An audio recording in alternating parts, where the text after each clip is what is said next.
Jadon Sancho, guys, I've just heard Pep come out and say one of his players doesn't have a good enough touch.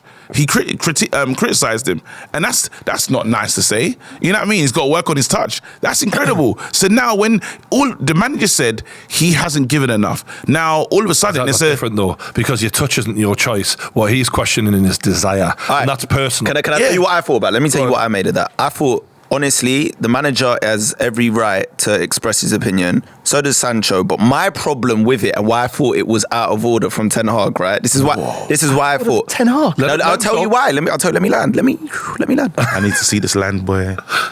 If Man United had won that game against Arsenal and he was posed with the same question, would he have given that answer? He's in a bad mood. Would he have given that answer? If you won that game and they asked him, why is Sancho not in the squad? Would he have turned around and said he did not train well this week, that's why he's not in the squad? Obviously, we're talking hypotheticals here. My answer is no. I believe he would not have answered it with that, and he would have just protected the player and kept the morale of the team up. What happens is you lot lose the game in injury time. Yep, he's mad. Right? You lose the game in injury time, and he's said it in a kind of emotional, reactionary way. And I'm not saying he's just trying to divert all the attention onto Sancho in that way, but I just think it was a bit hasty. He was mad. Exactly. He was mad. And that's why I don't think it's 100% fair on Sancho to do it in that context. What if I agree with you. I think at that in the game he was mad, goal disallowed, this, that, and the other. So he had a human emotion in there, and he just said, and then after he's thinking that kid that I've given this kid I've given time to, when he was not in the right frame of mind, I sent him away. Even when we needed him last season, he was somewhere in Holland, like getting his mind right. This is the highest paid player at Man United, and he hasn't delivered. Not anymore, but yeah. No, he is. No, Who it's is Rashford now? With Ten Hag, is there a man management issue? And I'm not saying there is, but the Ronaldo, there's been pieces with Maguire. I know he was brought in to bring standards back, right? Yeah. But there's always the worry and I remember Graham Souness managing Newcastle for this very reason, right? Yeah. Bobby Robson had created this culture of, like Ollie, kind of not but with good tactics. Like everyone loved him, right? Everyone loved Bobby. And there was an idea of he's a bit too soft and we need a hard man. So we brought in a hard man, and it was from one extreme to another. And in the modern game, sometimes that can go downhill quickly. People aren't running hard for you anymore. What do you want him to say? Like, he was asked a very direct question: why is Sancho not in the squad? What do you want him to say? Do you want him to lie? What? Because if he says he's ill, Sancho can just come out and go, "No, the reason though is that managers are supposed to protect players, and I'm not saying that I agree with that. But is that the role of the manager? No, but can I say something? You're right. The role of the manager, you're right. We do like our managers to be transparent and tell the truth. Cool. But my thing is, you got to think about the bigger picture sometimes, because he's made that decision, right? And it's caused a whole chain reaction now, because you've lost the game, which is already bad morale amongst the fans. Yeah. Then you've made that statement. Sancho's responded, and look at the palaver now. Sancho's an idiot for that response. No, but that doesn't matter. Idiot, but can I say something? What did you call it just now? A response. Yeah. There will be no response. There's no reaction without an action. Do you know what managers have said about their players, But it doesn't matter. What I'm saying is, everything that has now transpired is due to what Ten Hag has said. No, it's due to Sancho's dumb reaction. No, it isn't. It is. You can't dress this up as anything else, bro. If Ten Hag doesn't say that, none of this happens. What are you talking about? None of this happens. Bro, are you mad? None of this happens, and then we just criticise Sancho for not playing and not delivering, and then you just let the fans make their own judgment. When you got time, just you can quickly Google it. Even in half time, quickly Google the things that Fergie has said about any of his players. Yeah, but any manager. Bro, wait, hold on. Climate. That's like me saying, look what I tweeted in 2010 and today. Like, you can say, we're in a sensitive climate now. I could say any manager. And they criticize their players. Don't use and because they win. Do you think he's a good man manager? Do you think he's a good man manager? Yes, he is. Absolutely. He's a good manager. He's a good man manager. Even last season, he hasn't been there that long. When they did with the Rashford, just imagine with the Rashford situation, Rashford was late. He didn't start Rashford, and he told us. He said, Rashford comes off the bench and he scores. Now the players, even Bruno, all these players they said Bruno and David De Gea was on a bus together, and they're like, "Raw, he's taking out our most effective player. This man is trying to deliver standards," and it sent a message to the squad. So now we praised him for that. Everyone's like, "Oh, well done, Ten Hag, fantastic management, this, that, and the other, good man management." Now this season, he does the same thing. No, let me know. He does the same thing. And a player that you sent him away, bro. You can't tell me that's not good man. He looks like a mug. If he doesn't do, Ten Hag looks like a mug if he doesn't do what he does. He has to punish him. He has to. He already punished him. He didn't have him in the squad. That's the punishment. If your guy Postecoglou goes in and a player actively doesn't train and isn't performing well and isn't doing what he's telling them to do, you go to him, right, you're not in the squad. Yeah, but I'm not. That's as simple as that. I have no problem with that. How is that any different from what Ten Hag? No, but this is what I'm trying to say. I have no problem with him not including him in the squad. He wasn't in the squad. No one said anything. The match went on. Man United lost. Cool. Yeah. My problem is context. This is what I'm trying to say to you, right? Yeah. So even if they won the game and he decided to say it after a win. Yeah. Right? Remember, the way you say things, your attitude, and the way you present things are important. Hold on.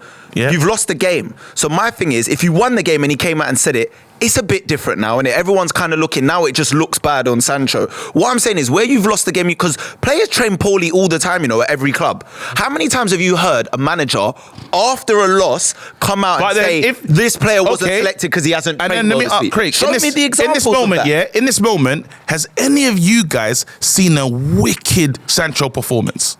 A wicked one in his time at Man United. Man United. Okay. So when you talk about players that don't train, you've got to churn up Liverpool. Okay. The Liverpool game. Question. They're making him train alone now. Good. Well, the question was going to be, is that fair though? Because just to put it on the table, there's been talk about his mental health and how Ten Hag accidentally let that slip. He didn't let it slip. The media did. He didn't let it slip. Okay, he didn't let it slip. He's now isolating him, which, if you think mental health's hard, being isolated isn't great. But should he be doing that? Or and I've just got to ask the question.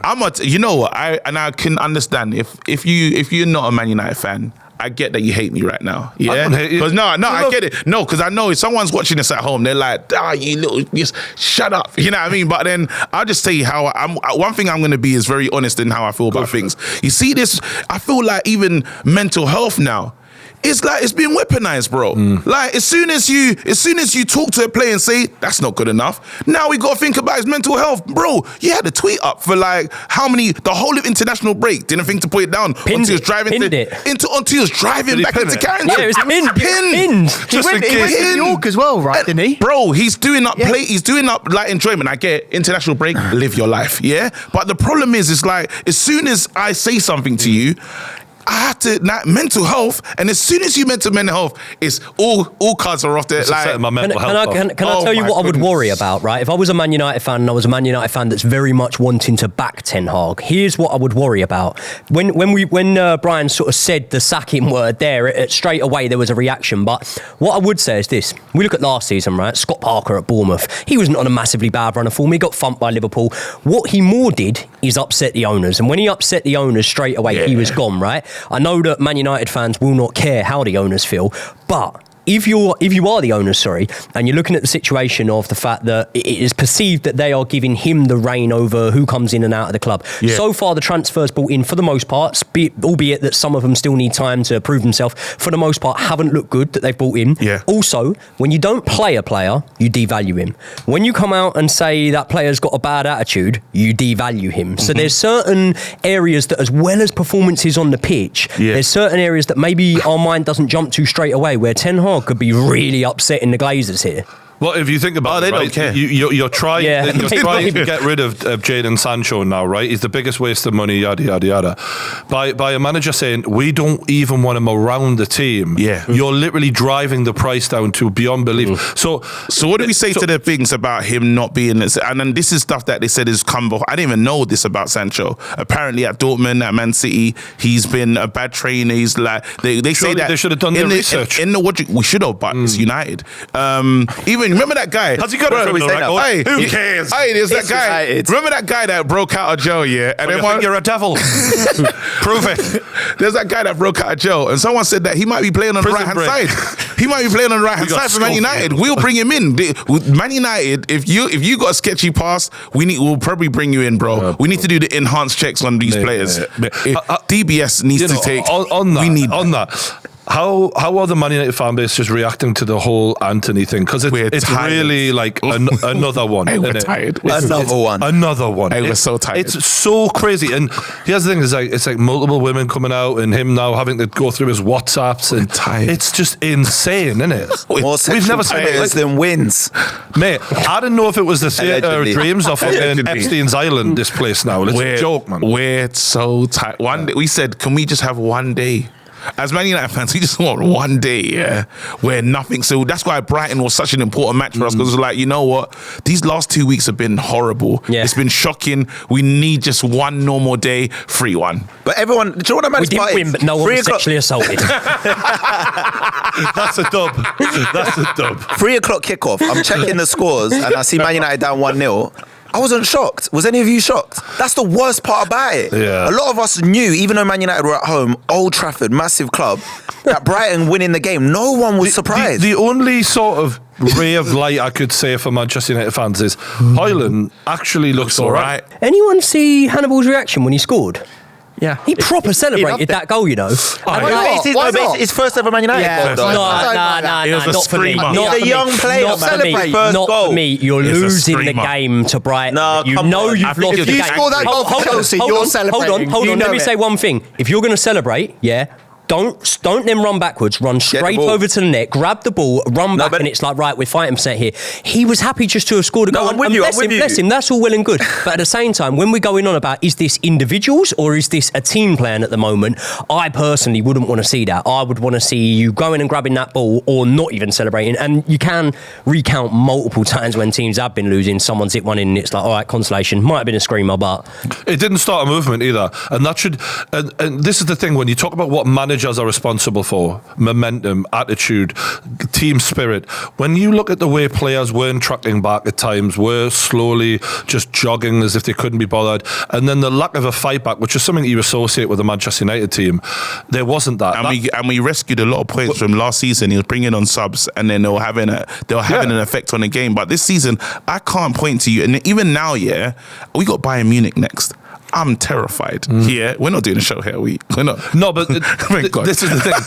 No, but we can. We can if you want. Yeah. But that was I've now. got my own I don't problems with Milan, mate. You know what I mean? I just don't, my issue is I don't know how it gets better. Like, honestly, these next 2 games, I can't even say if we win it. And I can hear there's a crowd, it probably growing on X or Twitter, whatever you want to call it, that's like the Ten Hag outers. There is a group that is forming and they're getting a bit louder. Casemiro, man, will be all right. He'll be all right. He has aged overnight. No, but this could come into where we're saying about standards, right? If you have any business, any company, if it's not being run well from the top, right, eventually you can bring in new employees, right? You can bring them from a company that's doing really, really good. But eventually it's going to rot downwards. And when you look at it, right, Casemiro, when he came in, it was like he was elevating the standards. He's just come in from Real Madrid, right?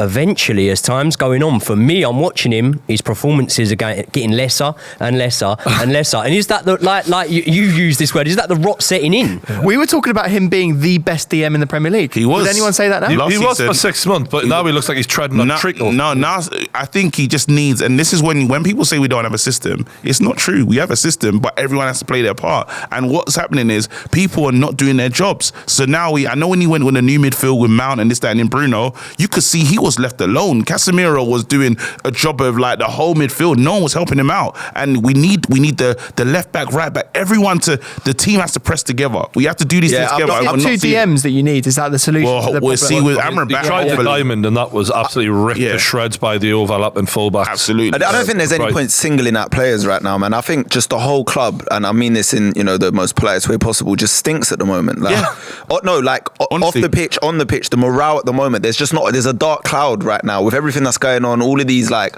court cases, the Sancho thing, the club coming off the market. There's just so much outside of the club. I think it's just affecting what's going on the pitch in general. The morale's not there. Last season there was that feel-good factor because Ten Hag came in, he rediscovered Rashford's form, everyone was up. We need a big win. And now it's just not. We need a big win. The thing about this, more time with a manager equals better. Like that's just an average way of people look at things. Like, oh, he did well last season, so what's he going to do next season? Could be even better. Sometimes the impact, it wears off. The speeches, the way off.